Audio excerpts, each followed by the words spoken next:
नमस्कार दोस्तों, स्वागत है आपका the youth of India news में। India China border tension. Bharat चीन सीमा पर हालत काफ़ी समय से तनावपूर्ण चल रहे हैं। इस बीच चीन ने भारतीय सेना पर उकसाने वाली कार्रवाई करने का आरोप लगाकर हालत और गंभीर बना दिया है। चीन ने आरोप लगाया है कि भारतीय सैनिक गैर कानूनी तरीके से विवादित सीमा के पार आए और पेट्रोलिंग कर रहे जवानों को चेतावनी देते हुए फायरिंग की। वहीं भारतीय सेना ने चीन के आरोपों को नकार दिया और अपनी सफाई में एक आधारिक बयान जारी किया। भारतीय सेना ने कहा कि LAC पर भारत की तरफ से कोई गोली नहीं चलाई गई है, बल्कि चीन की तरफ से ही उकसाने वाली कार्रवाई की गई है। सेना ने कहा कि चीन के सैनिक हमारी एक अग्रिम चौकी के नज़दीक आ गए थे। इसी दौरान PAL के सैनिकों ने हवाई फायरिंग की। हालांकि हमारे सैनिकों ने समझदारी और धैर्य से अपनी जिम्मेदारी निभाई। सेना ने कहा कि भारतीय सेना सीमा पर शांति के लिए कटिबद्ध है, लेकिन किसी भी कीमत पर देश की अखंडता और संप्रभुता कायम ही रखी जाएगी। सेना ने ये भी कहा कि चीनी सेना की पश्चिमी कमांड अपने देशवासियों और अंतर्राष्ट्रीय बिरादरी को गुमराह करने की कोशिश कर रही है। भारतीय विदेश मंत्री AS जयशंकर ने बताया कि सीमा पर हालत बेहद गंभीर है और ऐसे में दोनों देशों को राजनीतिक स्तर पर गहन संवाद करने की ज़रूरत है।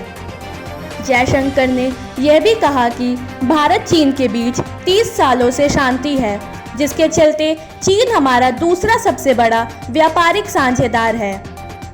विदेश मंत्री ने बोला, सीमा पर शांति नहीं होगी तो बाकी रिश्ते भी सामान्य नहीं रहेंगे।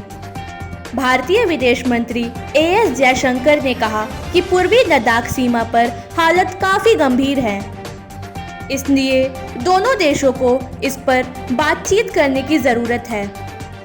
आपको बता दें कि विदेश मंत्री मॉस्को की यात्रा पर गए हैं, जहां उनकी मुलाकात चीनी विदेश मंत्री वांग यी से होगी। विदेश मंत्री ने कहा कि अगर सीमा पर शांति और स्थिरता नहीं आती है तो ऐसा नहीं हो सकता कि बाकी रिश्ते भी सामान्य बने रहें। पाकिस्तान में सैन्य अड्डा बनाने की योजना बना रहा है चीन। पेंटागन की एक रिपोर्ट के अनुसार चीन पाकिस्तान में एक सैन्य अड्डा बनाने की फिराक में है।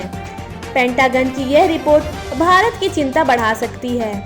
पाकिस्तान के अलावा भी कई देशों में चीन अपना सैन्य अड्डा बनाने की योजना पर काम कर रहा है। भारत हाइपरसोनिक शक्ति वाला चौथा देश बना। भारत ने सोमवार को हाइपरसोनिक प्रौद्योगिकी निर्देशक यान तैयार करने में बड़ी कामयाबी हासिल की है। ऐसा करने वाला भारत दुनिया का चौथा देश बन गया है। भारत से पहले अमेरिका, रूस और चीन यह उपलब्धि हासिल कर चुके हैं। सूत्रों के मुताबिक भारत अगले 5 साल में हाइपरसोनिक मिसाइल बना सकेगा। यह मिसाइल हवा में आवाज़ की गति से भी 6 गुना ज़्यादा तेज़ी से अपने लक्ष्य को भेज सकेगी। अभी के लिए बस इतना ही। ताज़ा खबरों के लिए बने रहें the youth of India news के साथ।